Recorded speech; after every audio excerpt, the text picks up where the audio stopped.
Hello, welcome to class 11 of D21UD Urban Drainage and Water Supply.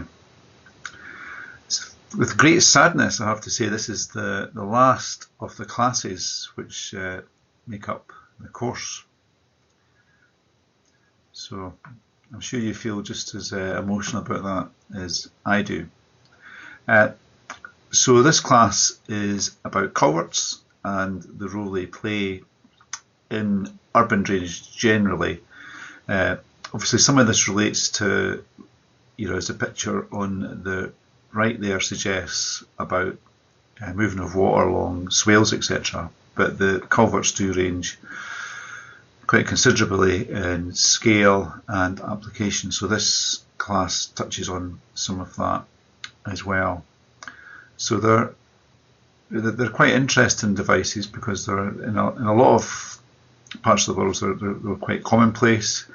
In the UK in the past, certainly there was substantial lengths of rivers were culverted, often several kilometres. These days that would broadly be seen as unacceptable for environmental reasons, and also because of the risk to flooding it poses as well. So we'll touch on some of that as we progress. Okay.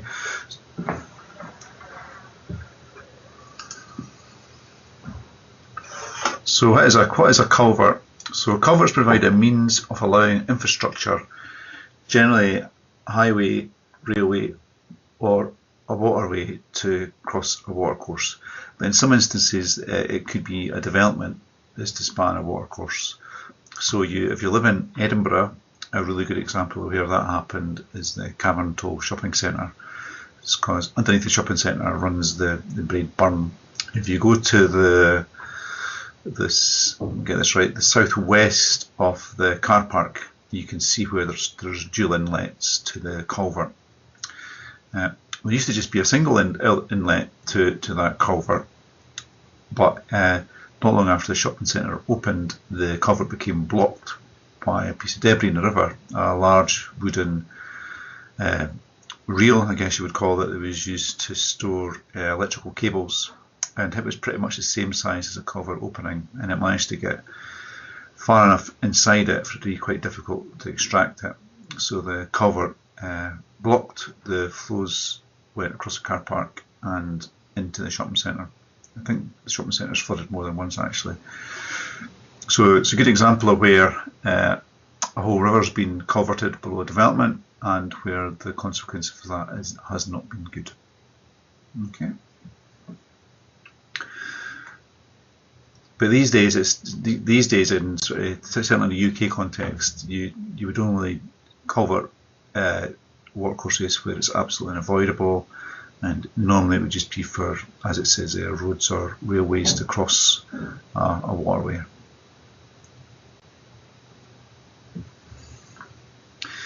So one of the issues is that culverts do block, and when they block they can be really difficult to get the debris out of, particularly during a rainfall event where the inlet might be submerged. And so a good example is the one in the middle there. So even though I think it's the outlet,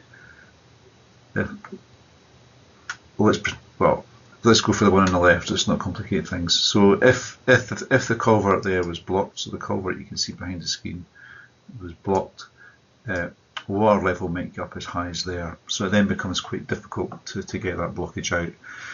If you look at the size of that pipe, it looks around 1 metre in diameter. So it would take a relatively large size piece of debris to get blocked in there. But once it's blocked, even if it's it's just something like perhaps a piece of a branch of a tree or something, other debris quite quickly accumulates around it. Then you've got a problem. The solution to that is I think probably the main focus of these slides, is to fit a screen, so-called trash screen or grill, to the culvert inlet. And the idea is that prevents that material, those big pieces of material, getting in the culvert to block it. But the problem you have is the screen then blocks instead. So basically you're managing the problem outside the culvert. So if you look at the the screen on the lower left here of the slide, you can see that that stops all those big pieces of debris you would hope getting into the culvert to cause any problems. But to do that, it has to stop a lot of material which would probably get through the culvert without causing any problems at all. So it means that if you're responsible for managing that culvert, it means that when you get a weather warning, what you have to do is get your operations staff to go out and make sure all your screens are clear. And then as you've got screens which you know are high risk of blockage, you might send staff out during your rainfall event with rakes or other apparatus to keep those screens clear during the rainfall event, because once it gets blocked, once the screen gets blocked in that kind of situation, it becomes quite dangerous. You know, if the flow level gets up to the red line there, it becomes quite dangerous for staff to work in there, so they just have to step back and hope for the best. So the middle slide illustrates how these structures can be quite complex. This one, you can see there's 2 levels of flow coming through. I just got this picture from the web. It looks to me like the section on the left is designed to allow fish to pass, but it may be that it's 2 different inlets to the same structure. On the right, the picture you have here illustrates another issue you can have, is where if you don't design the outlet your culvert correctly, that can result in high exit forces, and that can cause erosion downstream, and that can be a significant environmental issue, and it also makes it a barrier to any animals in the watercourse that are trying to travel upstream, say fish who are wanting to spawn. So the solution to that here is to put these energy dissipation blocks. To be honest, it's quite unusual to have this in a culvert. It's quite an interesting picture here, but you can see from the picture on the far right the kind of flow velocities that are coming out of that culvert, so perhaps they are needed.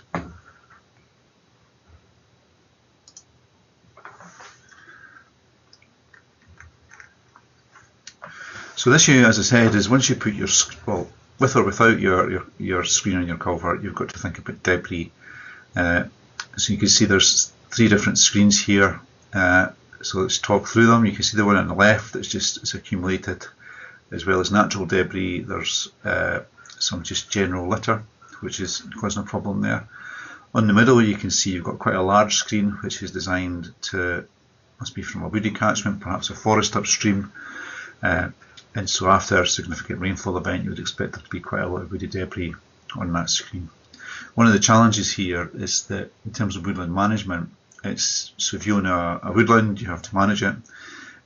It's recognised as best practice. I think I'll touch on this later in the slide. It's recognised as best practice where you are managing trees, so you just say you've got a problem tree that you think is diseased, and if it falls over it might block a roadway or something like that. So you would cut that tree down in your woodland.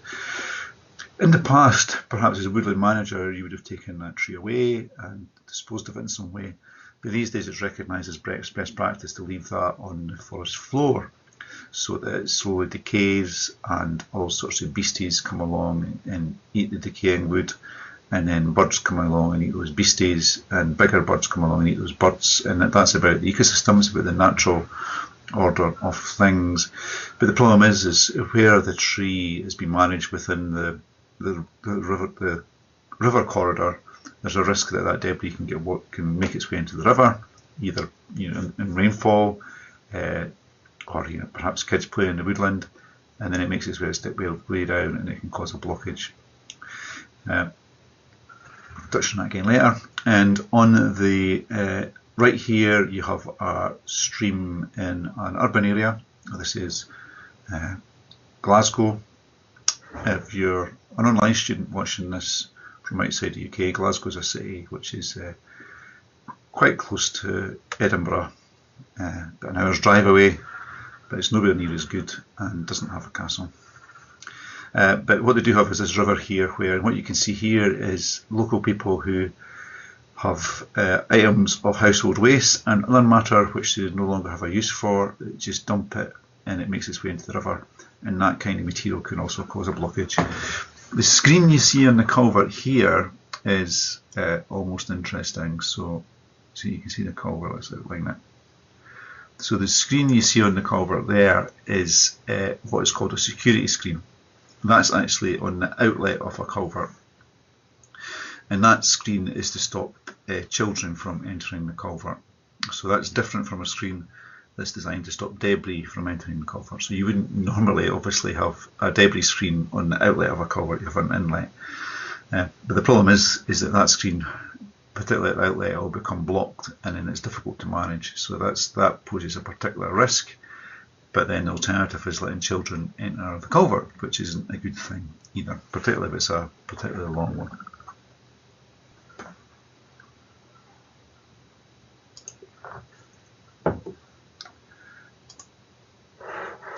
So culverts represent pinch points in the river system in terms of the movement of debris. That's one way of looking at it. And so we have to install those trash screens sometimes to prevent blockage.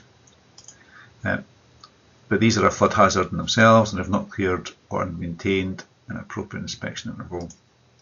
Material delivered into the river system includes natural organic debris and also anthropogenic trash. So that's a summary for what we talked about previously. So the issue here is that your culvert without a screen is a flood risk and also a maintenance issue. If you install a screen to it, in general it will reduce your flood risk, but it will also increase the maintenance requirements quite substantially. So you're not, whilst you're gaining because you're managing that flood risk, your operational costs increase substantially. And that's because even quite small pieces of debris can block the screen, as I touched on earlier. The picture at the top is used quite often to represent this issue, where quite small pieces of debris can block quite a large screen, and the same is happening on the bottom of the screen there you see as well. You hear stories quite often about grass clippings combining together to block screens, things like that. So it's a real challenge actually.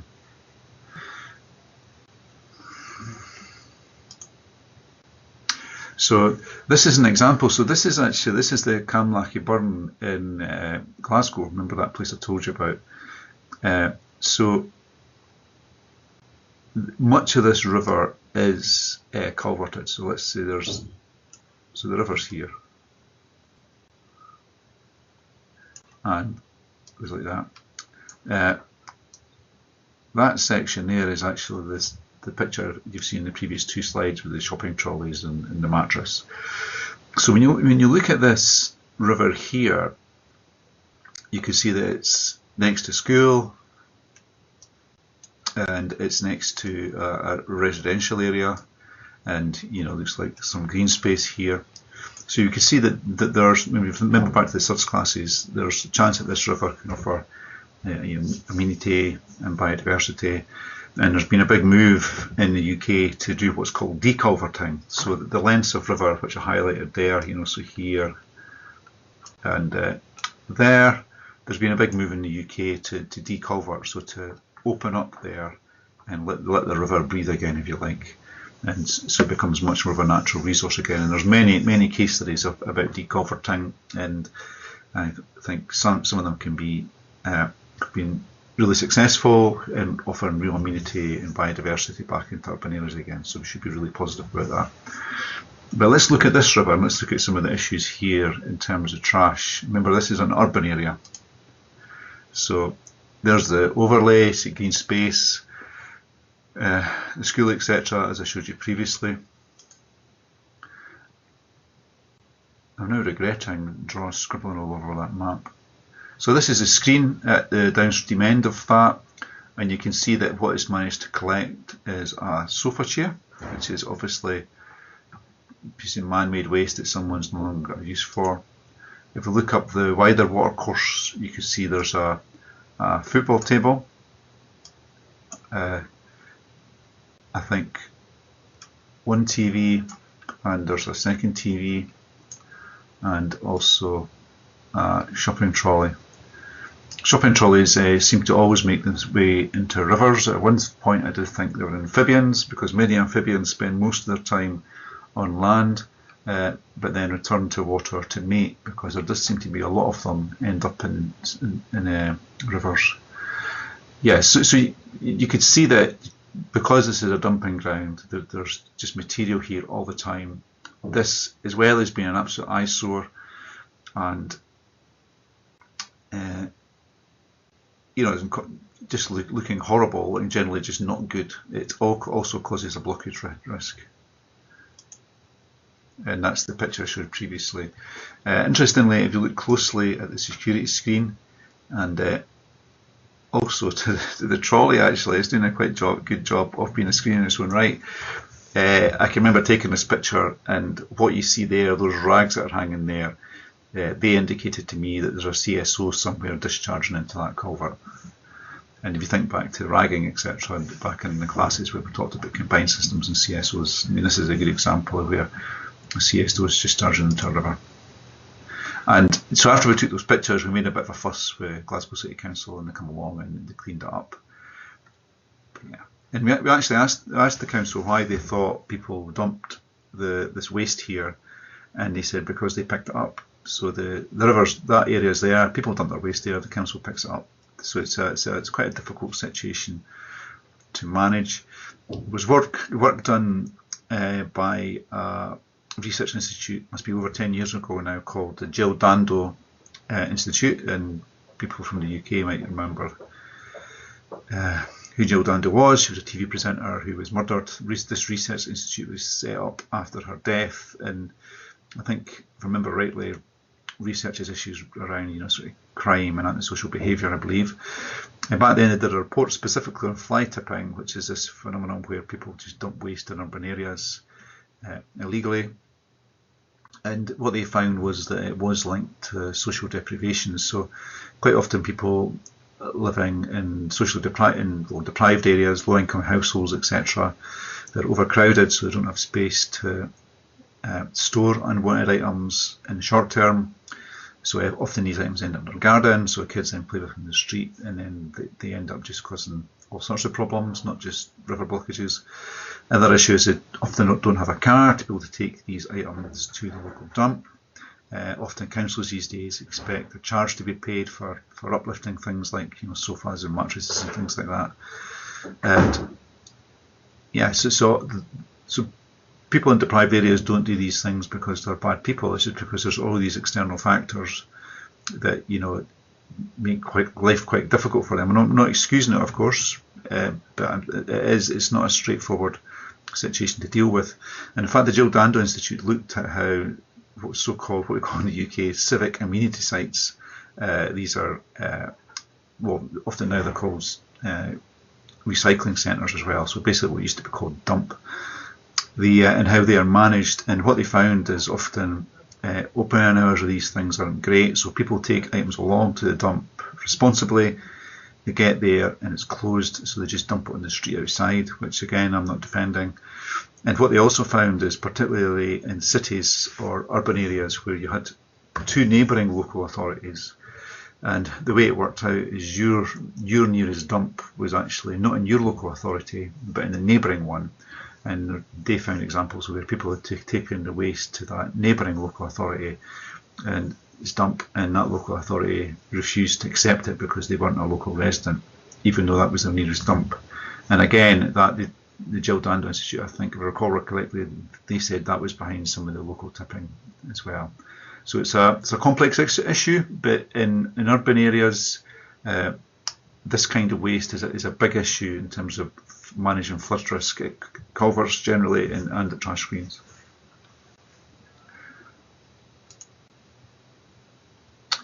This is a trash screen on Redford Road in Edinburgh. The Braid Burn, remember I talked about the Braid Burn a couple of minutes ago, which goes much further downstream. It goes through Cameron Tow. It cuts through the woodland here. I've drawn a little blue line on the woodland. If you go here, this is a really nice site. There's not much sofas, etc. in this area because it's right at the very edge of Edinburgh. Screens fitted here. So this isn't an actual culvert. This is what used to be the old road that went down down Redford Road. This screen is next to this bridge. The other side of this bridge, about 10 metres or so away, is the culvert itself. So this screen stops the waste from getting under the bridge and then getting to the culvert. So if you look at the screen from above, it's pretty much standard design.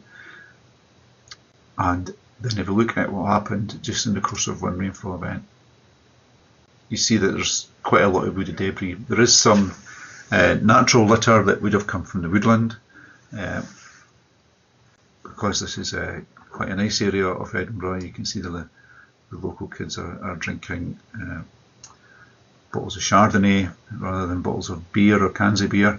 But what you can see is if you look at the big items which would have blocked the culvert downstream, so that, you know, these big sections of debris here, if you look closely at them, what you see is that these are ones which have been sawn. So they're on the forest floor as a result of woodland management. The woodland, I think, is largely owned by the Ministry of Defence because it's next to Redford, Dreghorn Army Barracks. So that wood would have ended up on the forest floor because of woodland management, and then it's been washed into the river.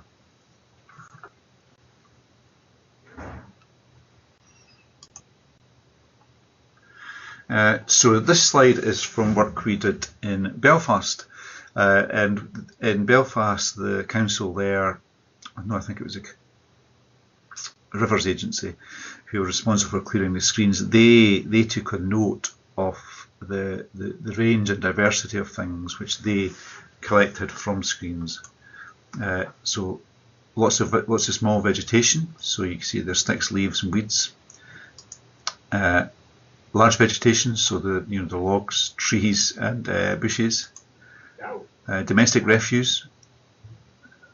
So this is, essentially litter that's found its way into the water course. I'm not sure bikes is a litter. You do find quite a lot of balls make their way in because of the natural topography of the area. If it's in a park or whatever, often the ball does end up in the river. What's interesting about grass and hedge cuttings is, I think we went to look at rivers in Glasgow a few years ago, and the council there complained that grass and hedge clippings were a big issue in terms of blockages of their culverts. And so we went along, and what wasn't explained was even grass and hedge clippings in their own right, as I explained earlier, can block culvert screens quite easily. But the grass and hedge clippings they were talking about in Glasgow was people would put them into black bags, tied a knot in them, and then thrown them in the river, which is just crazy.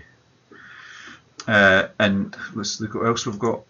Large household waste. So this is where you get into fly-tipping material: prams, TVs, beds, washing machines, chairs, cupboards, and a lawnmower. Large non-domestic refuse, so timber and planks, plastic sheeting. Plastic sheeting is a big issue with culvert screens because very lightweight, very mobile, but once it's laid out flat against the screen, your screen's blocked. Cars, plural.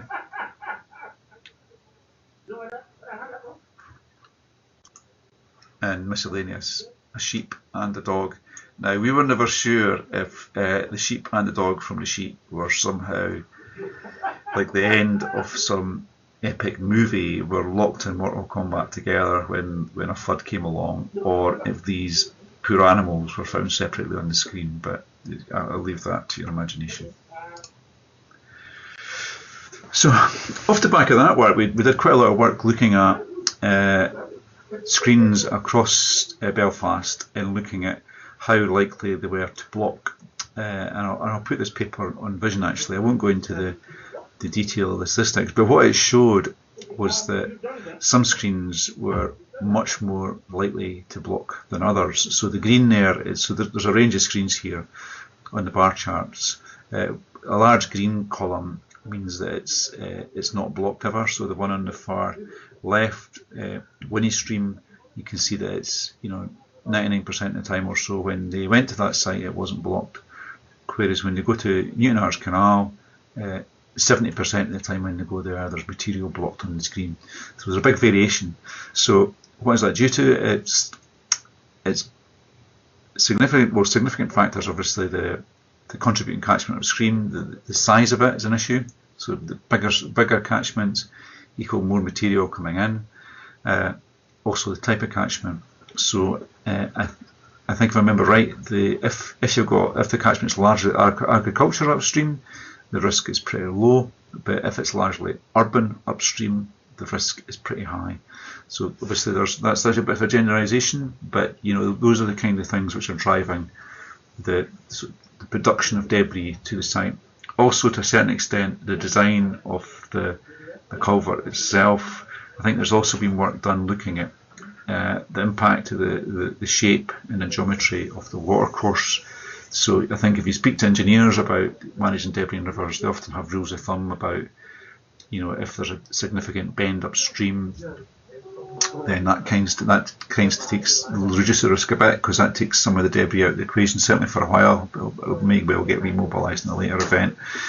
And also the width of the stream relative to the size of debris it can carry. So something that people often say is a stream can't easily transport a piece of debris more than half its width. But I'm not sure if there's any research to back those claims, but there is all sorts of rules of thumb like that. But like I was saying earlier, debris is part of the natural order of things. If we weren't developing Edinburgh and other cities like it, around the Braidburn and the Water of Leith, there may well be lots of trees falling into these rivers and forming natural dams. These then become habitats, and eventually get washed away and other ones form, etc. So that's part of the natural order of things. And so we have to remember that. So I think in the past there was quite often people who were concerned about woody debris from trees making its way into the river would cut trees back from the river corridor, and I think now in most instances people would say that's not necessarily a good idea.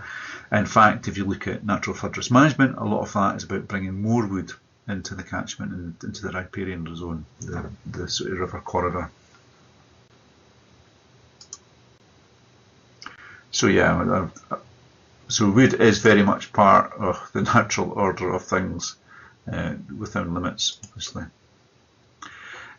So there is a big move in the UK and in elsewhere to bring woody debris back into rivers, and if that's done in an organised way where it's designed in inverted commas, so really you're looking at bringing debris into rivers at a reasonable scale, and you're looking at holding them down some way. So quite often large woody debris is introduced and then it's anchored in some way so that it can't be washed downstream.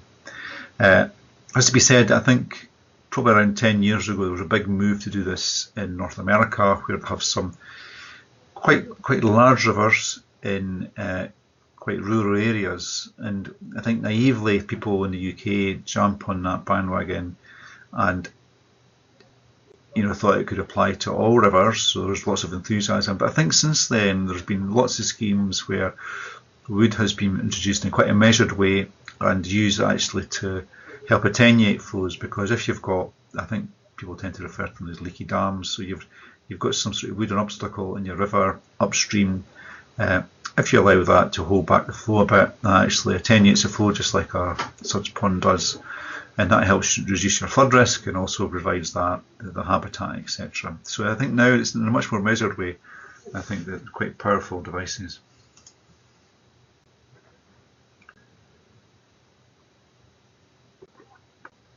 So off the back of that work in Belfast, we then did some interesting work looking at the performance of screens and the design of screens. So this was scale work in the hydraulics lab in university, idealised debris made out of wooden dowels, so lengths of cylindrical sections of wood of different lengths. So using the setup we had, we were able to vary the angle of the screen, the spacing of the bars, and also the flow rate, flow velocity, flow depth, and as well as the length of the debris itself, and also the distance of the screen from the culvert entrance.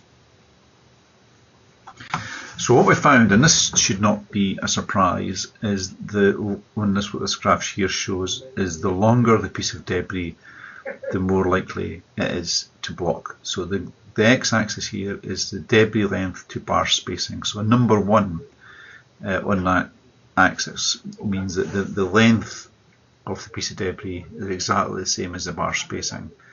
So that means if the piece of debris is going downstream, side on, it can just fit through the space. But obviously, when if it's slightly ajar, it may well then hit the bar, turn, and then go through.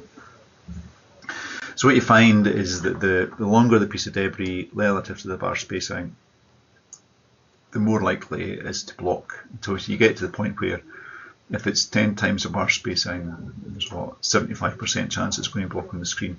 And bearing in mind these are quite regular size. These are long, straight, smooth pieces of wood. So if you had a tree branch which isn't long, straight, and it has sections branching off it and stuff like that, it's likely that a much shorter section will get blocked. But this is just idealised, just to understand what the basic process is.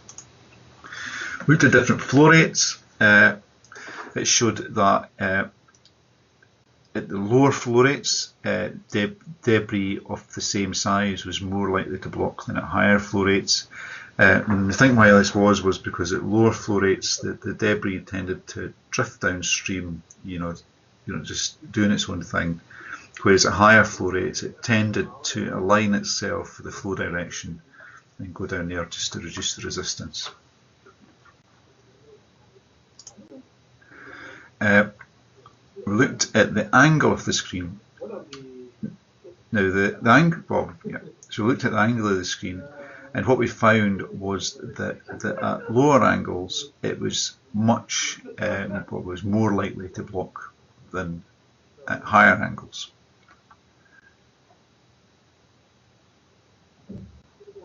So by a lower angle I mean flatter. If you remember back to the original slide, there was a higher angle, it's more vertical. So this didn't quite make sense to us, and we could not quite figure this out.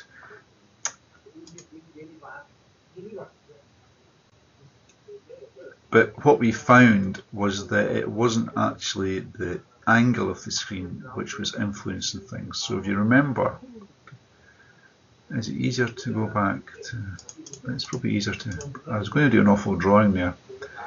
So if you remember this picture here, which shows the angle of the screen, so the issue is that if the angle of the screen was like that, it then becomes closer to the inlet. So it wasn't actually the angle that was the issue, it was the closeness to the inlet. And why that is an issue is because of the configuration of the setup we used in the lab, which isn't that unusual in the real world, in that we had a channel going down and we had walls there, and then we had the culvert pipe itself.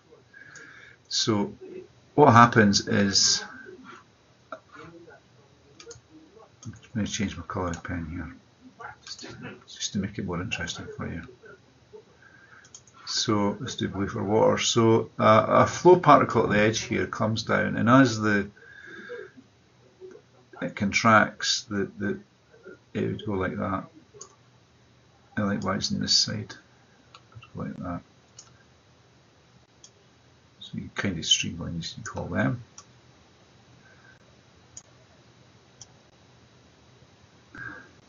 And it was this mechanism which was causing the higher blockage rates, because it depended on where the screen was cutting through this. Okay, so when the screen was closer to the wall, the materials that was coming down had went through that process of aligning itself to get through okay, but where it was further away, it was still at the place where it was trying to align itself, and then it became blocked. So that's why the screen angle, so it's not the screen angle itself that's important, it's how distant it was from the wall. Sorry, this graph here explains that also about the, depending on when the screen is as well, there's a velocity impact because the velocity is higher here than up here because the same flow rate, the same flow volume is going through a smaller area, so the velocity has to increase. So let's summarise all that. Trash screens fitted at culvert openings to prevent internal blockage, and less well designed can increase the flood risk. Okay, so I've spoken about that.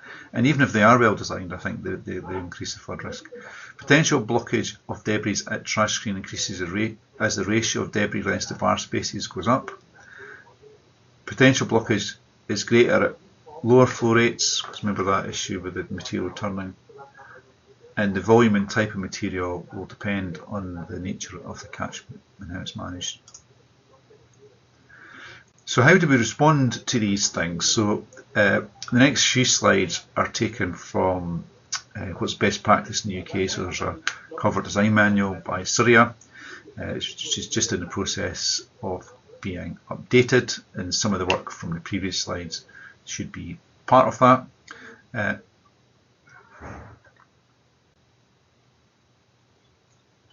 So this tells you about what you should consider when you're thinking about a culvert. So the range and amount of material that is going to reach the site. The best location for the screen within the upstream watercourse. Look at that, I've messed it up. That should be tagged on the end of that. Sorry about that. So this is most screens are at the mouth of the culvert, in the culverts at the start of the embankment or whatever to get under. But there's been a lot of work done placing screens like the one you see in the top picture there, some distance upstream of the culvert, and they can catch a lot of the bigger stuff, and you can put them at a place where perhaps you've got easier access to come down and collect that material between events, and there's been a lot of success in doing that, which is quite good in that. So that means that screen can block quite happily or be substantially blocked, and your screen downstream then has that sort of safety factor. Yeah. Or that's if you have a screen at all downstream. I think you still would, to be honest. We have to think about sediment loads. Sediment loads is quite important because sediment is particularly in steep catchments, and by sediments I often mean quite big boulders, etc. They can be a significant issues at screens. To think of physical constraints, the consequence of blockage. So thinking about the consequence of blockage is quite important, because if you've got a culvert where it does block, or your screen does block, and it doesn't cause you too much trouble, then you can afford to be a bit more relaxed about it. So thinking about the risk it poses is key. And you also have to think about ecology, because your little beasties and fish and all the rest of it in the water want to move up and down the river just as part of what they do. And often bad design can be an impairment to that. So if your culvert always has high flow velocities, isn't it, then that can be a barrier. And if there's steps, like in this one here, I think these culverts would have set off being at the base of the river, but then the high velocities coming through during rainfall events has meant that there's been erosion under it, so you're left with this kind of setup, which isn't ideal. So the first step in selecting an approach to debris management is to examine the catchment upstream. Remember I spoke about that, where your sources of debris are. And rather than thinking about managing all the debris at your screen, you might want to think about how you can actually do that in your catchment. So if you do have a woodland upstream, can you work with the woodland manager to try to reduce some of the bigger risks that are posed? In Scotland, watercourses are walked, I think, once a year to check for debris, and problem debris will be removed in most instances. Well, problem debris will be removed, yeah. But it's a sort of judgment about what's a problem and what's not. And that also includes debris that's at the edge of the river as well. You have to think about the length of the upstream watercourse. So if you might have a huge catchment upstream which is contributing lots of flow to your culvert, but it's if the next culvert is only 500 metres upstream, then and it's got a screen on it, you're only concerned about that 500 metre stretch and the debris sources along that.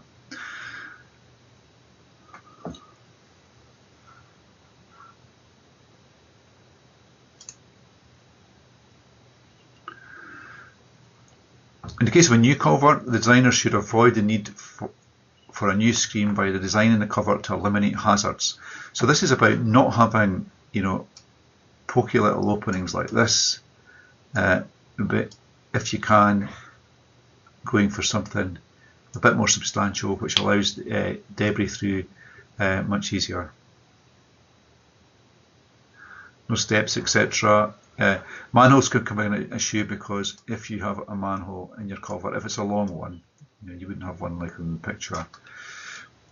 You might have a piece of, so your flow rate, there's your flow. If you have a piece of debris that comes down, and it might not be that big a piece of debris, it comes down and somehow manages to get stuck like that because it's a branch or something, then quite quickly everything will build up against it. So you have to think quite carefully about that. Smooth transitions into the culvert. What you also want to avoid is changes in directions, etc. in culverts. You hear quite a lot of older culverts which might have 90-degree bends and things in them, which are quite difficult to deal with, obviously, in terms of managing debris. So reducing the debris coming into the screen, into the stream or watercourse, will reduce your risk. So small debris, leaves and twigs generally have minimal impact on blockage risk at a culvert, although they can accumulate to cause a problem, particularly where you've got screens. And it's a great picture here of how sort of the natural order of things. This is pretty natural. This wood accumulating in the river, but it's only when it moves down and starts to get into the urban area, blocks your culverts, that cause a problem. And that's something. So it's about getting the balance right between, having a natural river, having that, fully naturalised river with those, amenity and biodiversity benefits, but also managing the flood risk. Should be a full stop there. So screen layout will depend on the required screen area and local conditions, and must be satisfactory from a hydraulic point of view. The hydraulic design is likely to lead to changes to the initial design so that it performs efficiently under a range of design conditions. So you might want to think about when it's partially blocked, what the flows are going to do, etc. Okay, a screen aligned at right angles to the approach flow is the simplest layout. So you've got your river. That wasn't meant to be quite so natural looking there, and you're putting your screen there and your culvert there. That's the easiest option. If a larger screen is required than can be accommodated within the space available, particular problem number is when the debris loads are high and limited, then there is several options. So one option is to lay your screen at an angle like that. So that gives you more area for the flow to get through, or the debris to block it against, rather than the flow to get through. In extreme cases, you could have a screen on the side of the river. Okay, so you would probably still have an inlet here and perhaps also a screen here, but you could put something on the side which comes round and connects. So you can do that, and that obviously gives you a lot more area where debris can block against. And what you find actually is on these ones which are in line with the river, they're pretty good at not getting blocked, because most of the flow, most of the debris is going pretty much straight forward. So these can be quite good, but they take up a lot of space and also don't look particularly nice, because, well, no screen looks nice, but big ones look awful.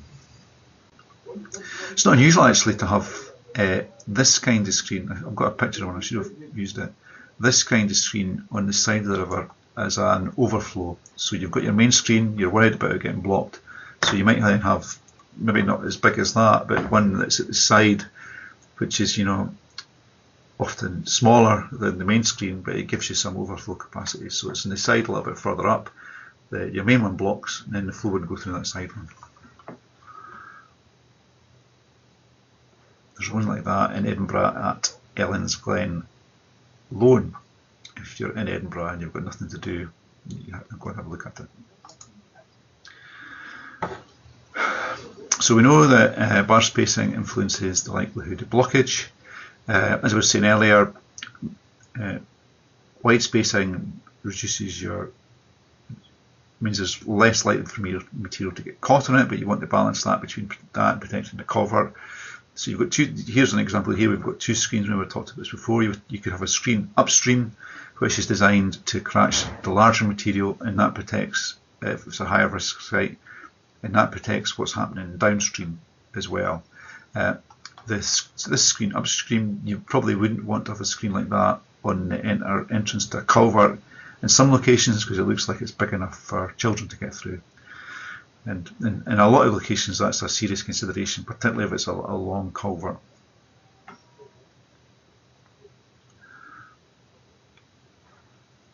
So bar design is a compromise between hydraulic and structural performance. So what that means, if you let your structural engineer design your screen, he or she will make it from quite sturdy pieces of steel. But then you have to think about, well, using I-beams, etc. isn't really a good idea because they'll just collect lots of debris. So really what you want is to get away with as slender as possible members with rounded fronts to help smaller pieces of debris get through. But your screen does also have to be strong enough to be cleaned. So often screens are just cleaned with rakes so that the workforce has basically rakes to pull the material off from the standing platform you see there, just to yank it up and over. In some instances, you would use the backhoe of like a JCB digger to clear larger pieces off. So obviously, if you're using something like a JCB digger, your screen has to be pretty sturdy to withstand the impact of that. And quite a lot of screens which haven't been designed for that end up getting damaged because your workforce might be tempted to cut corners and use the digger rather than use the rakes, and that can cause damage. So that, again, that's something to be managed as well. The point here about if your screen is required for security reasons, the culvert entrance should be totally enclosed. So that's about making sure that you look at the one downstream, so you put your security screen in, there shouldn't be any way for kids to get around the back somehow and get into it. You have to make sure it's totally enclosed. All screens, especially security screens, have a propensity to block during high flow conditions, and it's essential to assess what could happen if the screen blocks. So this goes back to when we were doing the pond design, etc. We would think, well, it's a 30-year return period design storm, but we do have to think about what happens in events beyond that. So for your screen, you're thinking there about, well, this is about managing flood risk. You don't want it to block, but then you do have to think about what will happen if it does block and the consequences of that. And then again, you might want to change your design to reduce that risk further.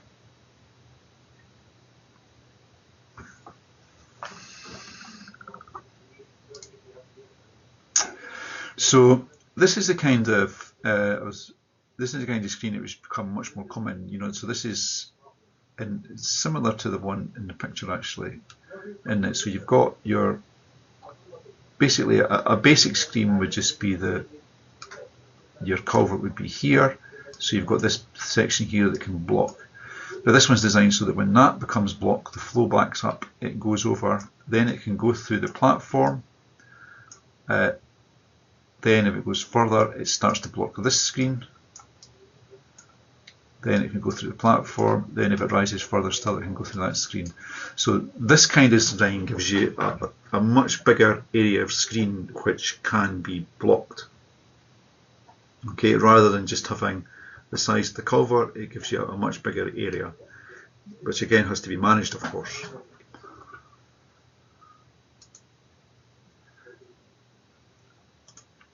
Let's go back to this one actually. So screens like this, obviously they're engineering assets which don't deliver much amenity value. So something like this, there might be resistance from local people. So it's about balancing off the issues to do with aesthetics and also the flood risk. There is quite a few screens which have been designed with some architectural flair to make them look a little better. That's particularly true of pre-screens, which we've seen a few slides ago, where we just had the telegraph poles in the middle of the river. There's quite a few of them. Those telegraph pole type designs have been being made a little bit more artistic to make them look a bit more better and more of a feature rather than a civil engineering asset.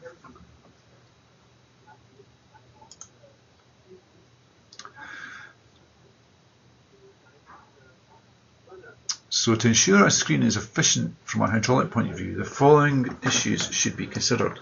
The layout of the screen will affect the way in which the flow will change as the screen blocks. Okay, got that. The hydraulic impact of the screen is generally small when the screen is clean, but can increase rapidly once debris starts to accumulate. Okay, so that's about hydraulic resistance. The flow design, and reduction in the cross-sectional area. The flow design should generally pass through the design flow. Full design flow should generally pass through the screen. And where the screen consists of several screen sections, remember we looked at that in the previous slide, the screen should be designed so that all sections contribute to trapping the debris without increasing the upstream water levels to a level that would cause flooding. Okay, so there's a picture here actually of the chaps using. So this guy, you see, he's got this long device here and he's raking the debris off the bottom. This guy is just, his job is just to pick up after the guy that's doing the hard work, I guess. But you can see what's happening there. So under most flow conditions, they would be able to work on that platform. But obviously, if the flow was to get up to the platform level, then it probably wouldn't be safe for them to work on that.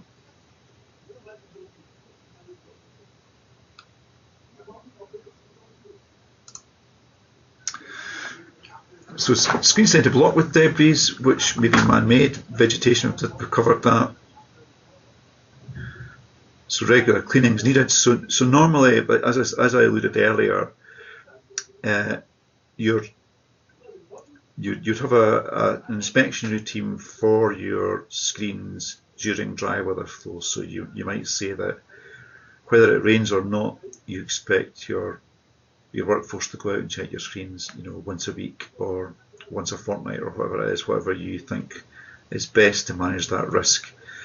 Then, if you're aware of a significant rainfall events going to arrive, you would then ask the workforce to go around and make sure the screens are ready for that event. Yeah, so and these days as well, you would keep accurate records of that. And where there was a problem, the screen up on Redford Road, which I showed you, actually there was an issue with that one many years ago because it was inspected prior to a rainfall event, and the inspector noted that there was a piece of debris on the screen that should be removed because it posed a significant risk. But if the story I heard, and this may not be true, I'm trying to protect myself legally here, is that no action was taken, and then that screen then blocked, and it then caused a flooding event. And so the issue for the council there was that they knew the debris was on the screen and they may not have acted on that, and that led to someone's property being damaged, and so there's an issue there. So it's really important that records are kept and records are acted on. So what's interesting about this picture, almost interesting anyway, is that if you look, the water level is up at this level upstream. Looks like it's largely just brought by autumn leaves and that looks like a crisp packet or something, I don't know. But if you look behind the bars of the screen, the water's at a much lower level. So we've got a screen that's at an angle. We've got leaves and stuff on it. So the water level is up here, and it's going down, and it's like that inside. Okay, so that's what I'm seeing from that picture. So there's the bed of the river there. So right, so imagine then if you were able to, well, let's imagine if you were able to, if you had a recorder there which recorded the depths, and a recorder there which recorded the depths. Now, what those recorders will tell you is if the flow is the same level on both sides of the screen, then the screen's not acting as an impediment to the flow, it's getting through. I mean, there'd be a slight difference across the flow, obviously, because the screen's always going to have some hydraulic resistance. But as the depth begins to increase upstream relative to downstream, when you're looking at your depth gauges, you would start to think, aha, there's a problem. And that's what it's talking about there, about level depth monitoring. So level monitors aren't just about understanding if there's going to be a flood or not. It's about getting this difference, the depth across the screen, because that tells you when there's an issue, and you might want to send someone out to clear it. So when I was talking earlier about, you know, sending people out during storm events, etc. So before storm event, people go out, they clear the screen, and then during the event, you would expect them to go out and maintain them. The problem you have is that in some locations you might have quite a large geographical area to cover, but not many staff to do it, so then you have to think about risk. And one way of managing that risk is to install depth monitors, and you know, for perhaps the more remote ones, you might have them so your staff can focus on the more central ones or the higher risk ones, and would only go to these other ones if the depth monitor tells you there is an issue. Linked to that, and these are used, they're not used widely, but they are used in some places, you can link your depth monitor to an automated screen clearance. So this is an automated rake which would be triggered by your depth monitors, and these are used in some places. There's a lot of reluctance to use them because they're expensive, they can be a little bit temperamental.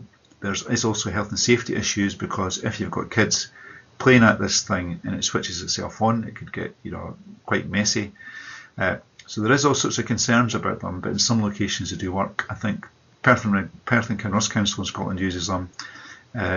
We looked at one in Greenock a couple of years ago, and they're used quite well widely in Belfast as well. Yeah.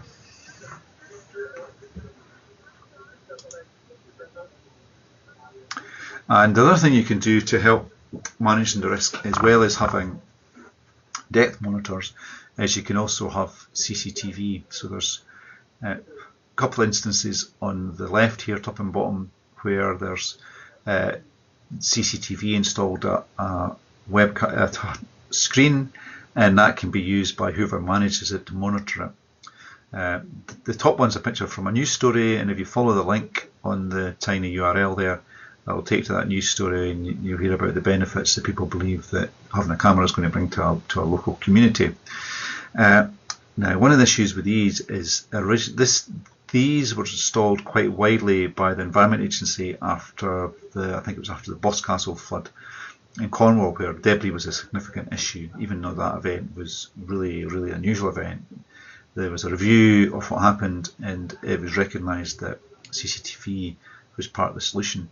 So off the back of that review, the Environment Agency installed cameras at quite a few culverts, but what they realised was that once you've got a camera, the expectation from the public is that someone is sitting watching it all the time, and then they're faced with the same kind of issue as I spoke earlier about. You know, if they filmed a culvert blocking, technically they know about it, but if someone's not watching it, then is that negligent or not? So that became an issue for them. You know, it wasn't a big issue, but it was something that was a concern for them. And so I think it's, I'm not over-egging the pudding, but I think the camera installation programme did stall for a bit, and they did think about whether or not it's the right thing. But they've been in touch recently, and I think they've now got quite a lot of data from these cameras, and what they're looking to do is to replicate. Remember right at the start I showed you the pie chart from Belfast. what they're hoping to do is do something similar for their screens in England, where they've got screen details, they've got catchment details, and they can use the cameras to some extent to identify the type of debris. So they hope to use that to replicate some of the work I spoke about in Belfast, to build up a picture of where the risks lie. So quite interesting. Okay, so that's really an overview of culverts and screens. I should agree they're quite interesting things, and you do see them around quite a lot in urban areas, and you don't really think too much about them, but they often, quite a lot is thought has went into their design, particularly the screens, and the people who are responsible for managing flood risk where these things exist do spend quite a lot of time thinking and worrying about them, so it is worth getting the design right. Okay, as ever, if you've got any questions, please get in touch via email or via Vision. Okay, and as this is the last class for this course, I hope you've enjoyed all the lectures as much as I have. I put a lot of effort into these videos, and I hope that shows. So, and I hope you've benefited from that as well. If not, I'd welcome your feedback about how I can improve them, because I'll have to go through the process next year of doing it again. Okay, bye for now.